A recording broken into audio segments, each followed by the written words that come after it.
Hey guys, I just wanted to, excuse me, I got the hiccups, I guess. Um, I just want to give you a quick rundown of what I switched to store some of my dyes. Most of you I know have a die cut machine. If you don't and you're looking for one, I personally recommend the Big Shot by Sizzix. It is rugged. It cuts through just about anything you could fit in it, and I'm very satisfied with it. I know with this time of year, a lot of you are getting these skinny boxes from Amazon. This is it's long and it's narrow. Um, so what I did was I got some magnet sheets. My husband had some of those magnet sheets that you stick on your vehicles from his old business. So I hijacked some of those. He had 4 and I took 2. And what I did was I stuck all my dies to the sheets,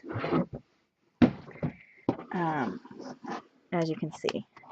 This isn't a new idea. I'm sure some of you are probably even aware of this. This one here is an extra. I didn't realize I bought 2 of the same dies.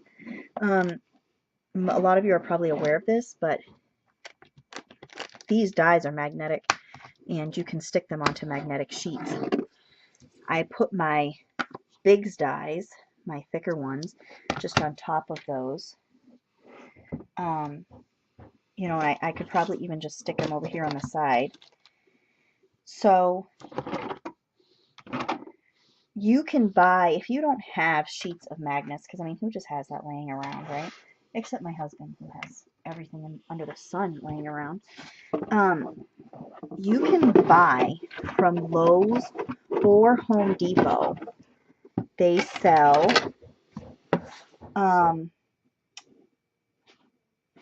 vent in the vent heating and ventilation system section, where you can buy grate covers and ductwork. They sell long magnetic sheets that are supposed to be, I think they're like vent covers. You put it over the vent. And a lot of people go that route that I've seen to store dyes magnetically. If you don't have some kind of a drawer system, which I do, and someday maybe I'll put them in a drawer as opposed to this box, but I like this box for now because I have some of my Lowe's paint chips that I use to die cut. Like I make metallic dies out of the metallic chips, and they have this stone textured die, and they have this like brushed looking, they call it brushed pearl chips, and some more stone and some more of the brushed pearl in different colors.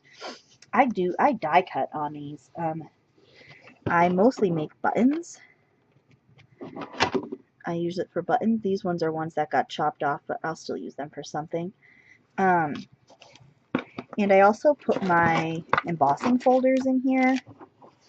So I could just put rubber bands around like sizes. These are the smaller Tim Holtz ones. I could just throw a rubber band around these. They're all the same size. The Spellbinder and the We Are Memory Keepers ones are different, but they could just sit in there loose. And then I have other textures that I want to die cut. I have a whole case of this stuff, but I need this particular color. This came from a Virginia Slims ad, and I like the shiny satiny color of it, so I'm going to use that. And I was given one of these kits that has the die and the stamp to go with it, which I love, so I'm just keeping that in here too. So keep in mind, keep an open mind when it comes to finding material to die cut. Like these samples, they're not big. You're not gonna do an envelope with these. You're gonna be hard pressed. Even I could get a snowflake off of that, but in the meadow, oh yeah, look, we can build a snowman in the meadow. We can build a gold snowman.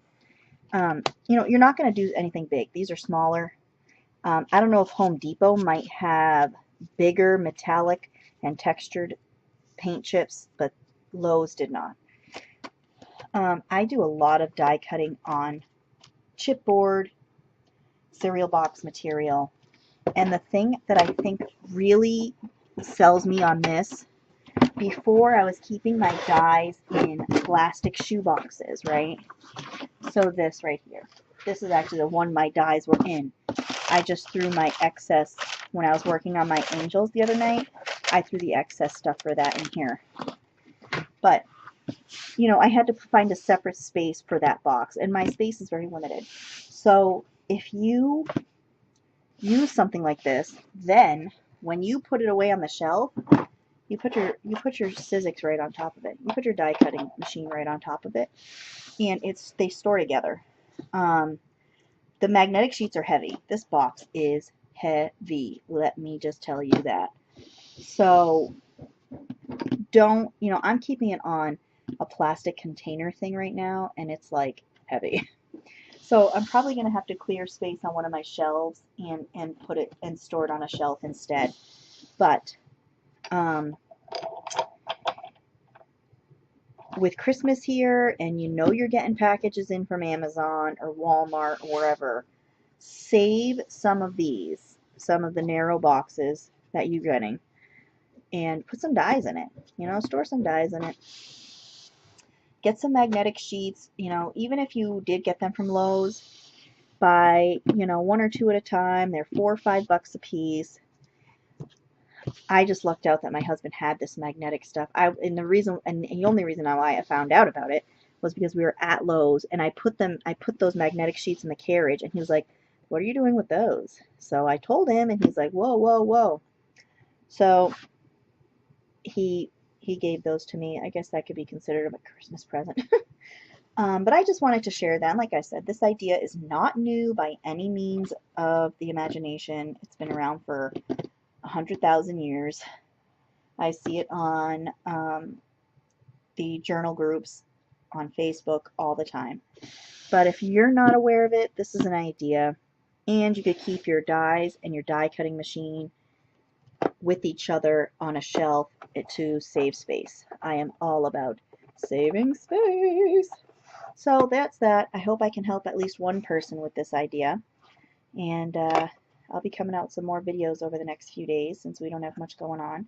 I might even go live later today. Who knows? Who knows? So I will talk to you all later, and I hope this was helpful. Ta-ta for now.